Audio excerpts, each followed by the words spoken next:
Hello there, my name's Stuart Lockhead and my guest today is Philip Rainford. Hello there, Phil. Hi Stuart, how are you? I'm well, thank you, Phil. Phil has been through rehab. He's in recovery from both drink and drugs, Phil. Yes. He's a successful in recovery. He's also a mentor to a lot of people these days, on the phone and over the internet, I suppose, given that we're in the lockdown and all that. Yeah, I do meet some people for walks when they need it. So you're still active. So I'm very active, yes.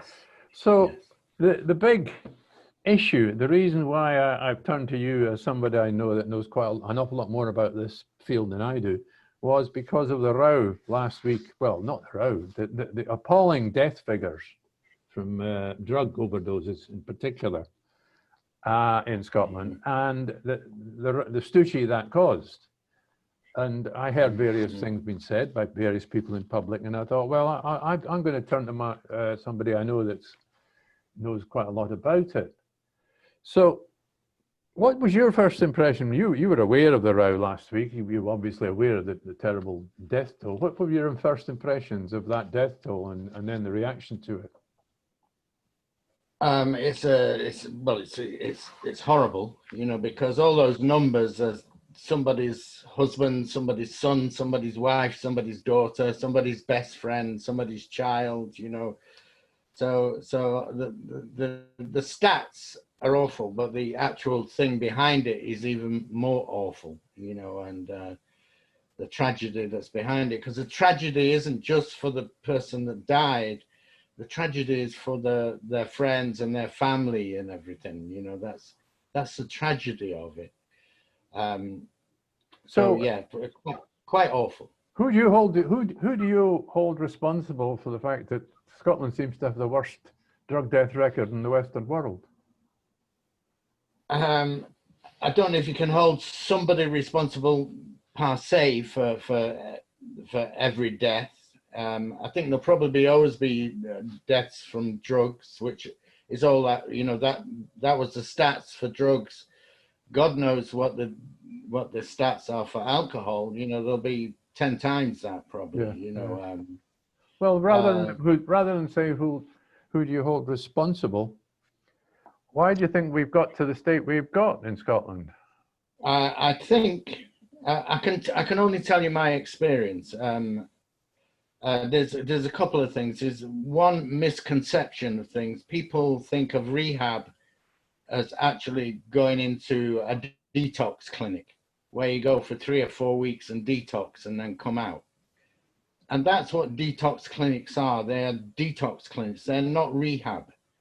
Because although a detox clinic can get you physically off the addiction, it can't get you mentally off it, you know. So it might seem, you know, oh, we sent them, or, you know, your family or other people might say, oh, but you've been to rehab, you know, but it's not a rehab. A detox is not a rehab. I went for detox 3 times over 10 years. And of course, as soon as you come out, whether it's your alcohol or drugs, first thing you do is your mates meet you outside and you go and buy some drugs, or you go to the nearest pub, you know. So real rehab, or what I call rehab, involves the 2 things. It involves detox and then the psychological thing that you have to go through, you know, and that can take months and months, maybe even years. Even years, and it's expensive, you know. So I was fortunate in the 3rd time I went into detox. I met some therapists from a place called Leap in Edinburgh, and they offered me a place. So as soon as I came out of the detox, I came out of the detox at 12 o'clock, and I was in the rehab center at 1 o'clock, just in time for lunch. Was that residential? Yeah, it was residential, yeah. And does that, and did was that a paid for, a sponsored program, or did you have to pay? It was paid paid for by the NHS. And I think at the time, that whole treatment, including the detox, I think it comes to a cost of about £20,000. But they've certainly had a good return on that investment, because how long ago was that? That was 11 years ago, nearly 12 years ago. And here you are now working as a mentor for lots of other people. Yeah. But, So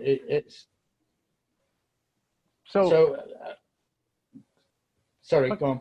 Well, I was going to ask you about so we had this political row last week, which was about opposition politicians blaming the Scottish government for lack of funding to deal with the issue, and it focused on rehab. So before we go anywhere else, can we just look at rehab and they reckon that rehab beds the amount of rehab beds that the Scottish government has been paying for has dropped. Is that true?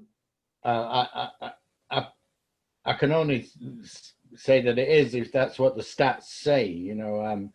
But if they do, then it's a mistake. Well, but you also have personal experience of funding being dropped for a program I know as Serenity. Can you tell me about that? Yeah, the funding wasn't fully dropped, but what happened was it reduced. Well, what was Serenity, or what is Serenity? Again, I was lucky again because a week before I came out of rehab, I'd been going to fellowship meetings like AA, NA, CA, and I'd met some people there. And actually, it was a guy called John Arthur. All right, I've heard. Yeah, was he Crew 2000? He used to run Crew 2000. Yeah. And he was saying, and I'd met all these, because when you're in rehab, you also have to go to fellowship meetings like AA or NA. Right. Every day you have to go to one. And I met some really good and supportive people there, John being one of them. And he said, we're thinking of starting a club once a month. We're going to call it Serenity Cafe, you know, and there's a woman called Ruth Campbell who also didn't work at Crew, but she worked for another charity, and she had a wee office up at Abbey Mount. So literally the week I came out, I went to one of these meetings for setting up this dance once a month. Because one of the things about relapse, 50% of the things about relapse is boredom. Relapse. Not knowing what to do. Yeah. Relapse. Relapse. Yeah. That's giving up. You're giving up. Yeah. When you start again, you start drinking or taking drugs again. That's called a relapse. Right. So one of the things of that is boredom and not having things to do and not being involved with other things. So I got involved with this nascent Serenity Cafe, and we started putting on a dance once a month. We got friendly with the vicar at St. Paul's on Jeffrey Street, and he allowed us to use his hall, which was fantastic. He was really supportive, really great guy. And so once a month we started putting on a thing there. So we'd spend a month doing, setting up this thing, and we were setting it up like almost like, a club, so we'd have house music on, we'd have all sorts of different music on, DJs and things like that, because that's what a lot of the people who were in the rehab were into, and if you've ever been to a normal AA dance, they're almost like, like school dances, So it was great to have something like this. I've been to a 12-steps meeting, but I've never been to an AA dance. So, and because I'd had experience of putting on little raves and things like that, as you know, Stuart. Yes, as we know, yes. This person was my mentor too. I sort of knew how to do it, and I had a few contacts and things like that. So I was keen on doing this. So we set up a few, and within that, we got everybody to join and we gave everyone a membership card that came through the door, and we had contact numbers and emails for them. And because we had the use of a corner of Ruth Campbell's office, what was her? What was she doing? Just as an aside, what she had an office to do what? Well, she runs a charity called COMAS. Well, she did run a charity called COMAS. All right, so she was running a charity, and you just got a corner of her. Running a charity, so she had that fundraising skill and also how to run charity. There was a board and everything, and she allowed us to do that, and then she got more and more involved. Although she'd been involved from the beginning, but she got more and more involved, and said, right, if we want to get some money, we're gonna, if we want to take it further than a dance once a month, then we have to start getting information, which is and setting up other things. So because we had people's addresses and everybody that came, or emails, and everybody that came, joined, got a card, we could email them, and we could hold meetings at Ruth Campbell's office. So it was like, oh, does anybody fancy running a group of some sort? So we got the football thing, which is always the first thing that comes up. And then we got a football group. Well, people in yeah, because because Irving Welsh wrote about it, didn't he? Or Welsh, he wrote about what they call the 5 stars something or other, aren't they, in one of his books. And the recovery football group is always the thing. Well, I don't particularly like football. Oh, come on! Manchester United usually gets you quite excited. Occasionally, but I mean, I certainly don't like playing it. Oh, anyway. Well, that's fair enough. Too old anyway, and but I was into drama and all that. So we got people saying, oh, somebody set up a football team, somebody set up a course fishing thing, I set up a drama group, and we ran this for 2 years, and with all that we started collecting information. And was this all under the name of Serenity Cafe? It's all under the name of Serenity, yeah. Oh, excellent. The Serenity Drama Group and all that. So we ran the thing for 2 years, and then Ruth and John applied for funding to actually have a physical cafe, and fortunately got the money, which was from via Alcohol and Drugs Partnership. It was from the SNP Scottish government, because nobody had been really interested at the time. But I have a theory about things, and one of them is things are fashionable for a while. Politicians having photographs taken with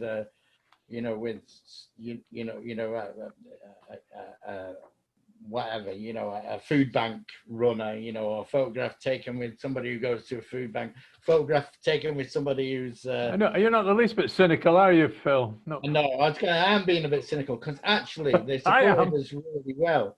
And quite a few of the MSPs supported us really well, mainly the SNP lot, but some Labour lot as well, and some Liberal lot. And even a Tory, so they were quite supportive of us at the time. And at that time, there was a lot of cynicism from the NHS and various other drugs and alcohol. Were you aware of, at that point, I mean, you'd been successful for 2 years running a kind of self-help support group with various different activities. Yes.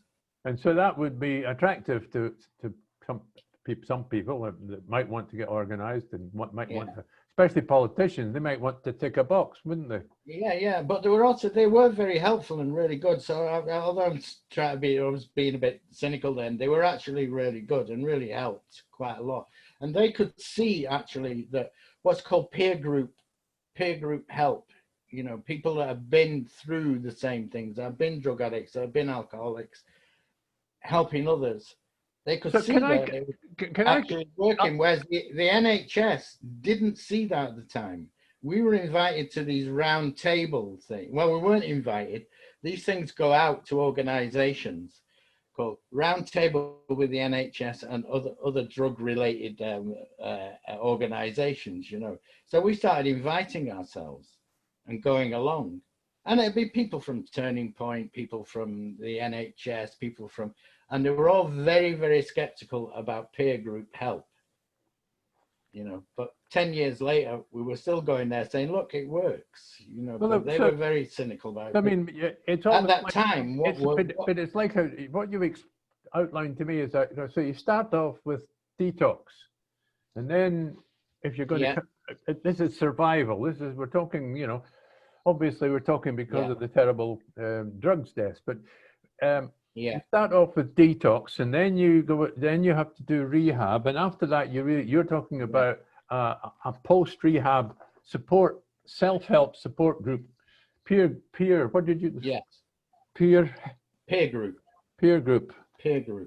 And I seem to recall you telling me quite a lot of it over those years.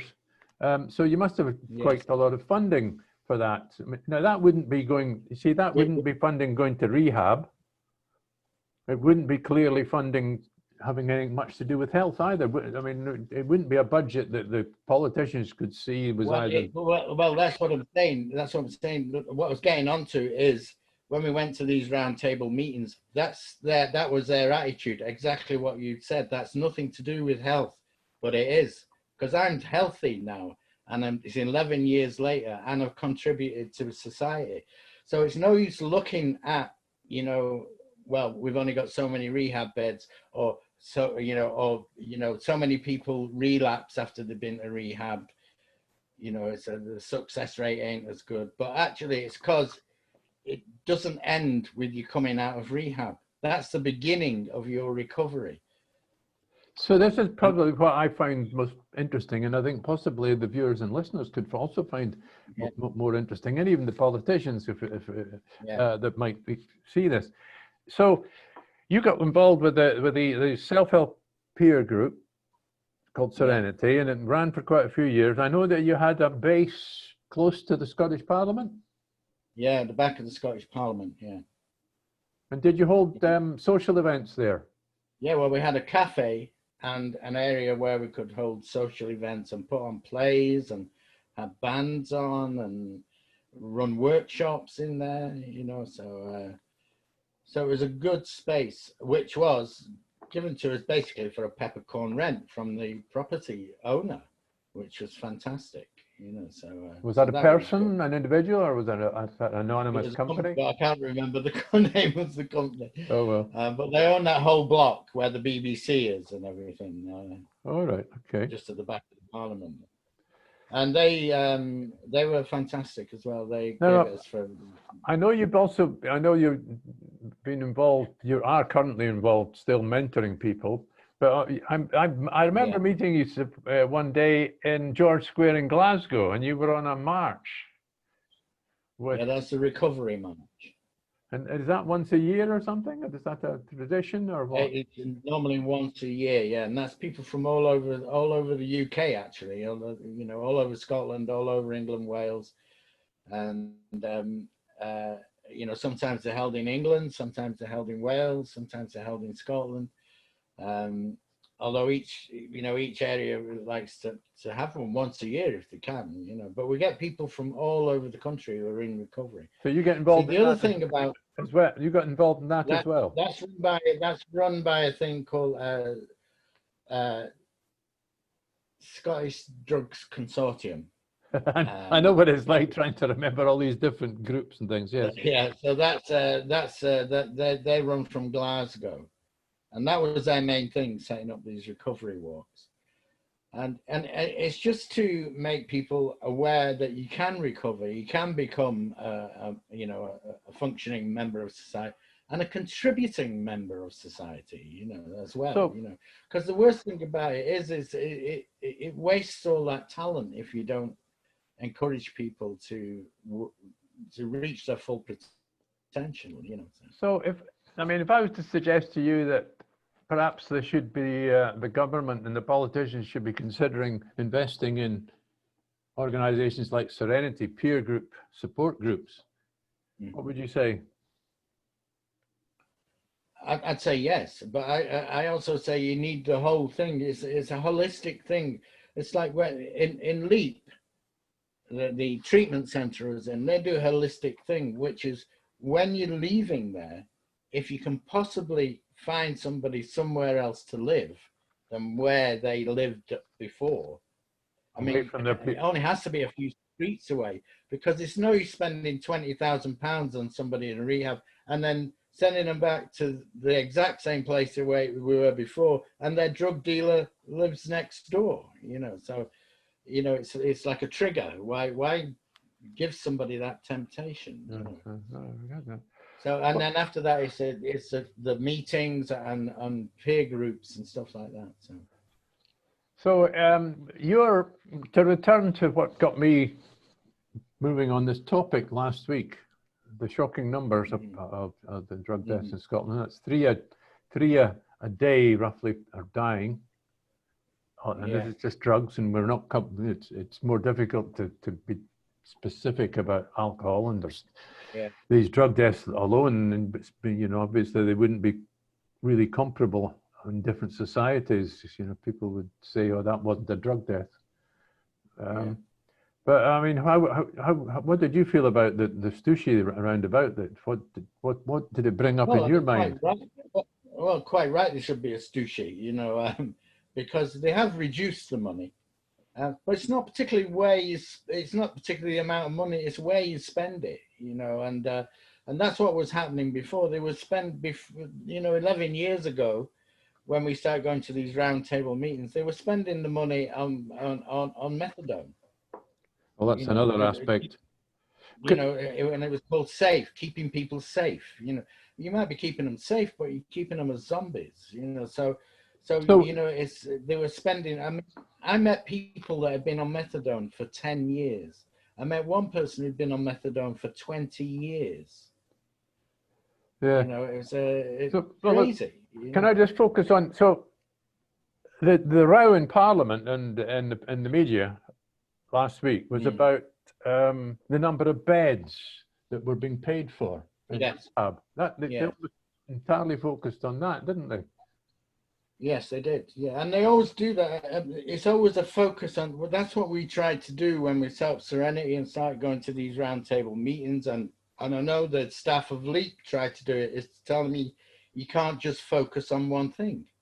You can't just focus on, oh, you've had your rehab now, because it's a lifelong thing. I mean, recovery is a lifelong thing. Plus, you've got to get that. You've got to get that, what we call the tools. You've got to get the tools in your head about how to stay away from that obsession with alcohol and drugs. You have to get those tools, and that takes quite a bit of psychological training. But after that, you've also got to make sure that people can reach their potential. And they've got that peer group support, because that's what keeps people clean and sober, is peer group support. Phil, you've really explained an awful lot. We could go on forever, but we're around about. I can just say one other thing. Absolutely, you're free. Feel free. Yeah, well, I don't know for a fact, but I'm sure that quite a lot of those deaths are from people who are homeless, and they might get a bed at the hostel overnight. They might even get a bed there every night, but they're thrown out of the hostel in the morning and can't go back until the night time. How on earth are you going to reach those people when they're out on the street? Why isn't there somewhere within that hostel where you can meet them and encourage them to move away from drugs and alcohol? So it's a holistic thing, it's a whole thing. And until they start looking at it as a whole thing and as an illness rather than as a moral thing, then we're always going to get drugs deaths. But we do need the rehab beds as well. We need those. You've got to start somewhere, but then you've got to keep it going. It's a whole holistic thing. Okay, Phil. Thank you very, very much. Thank you very, very much. I've learned a lot. And Phil Rainford, thank you.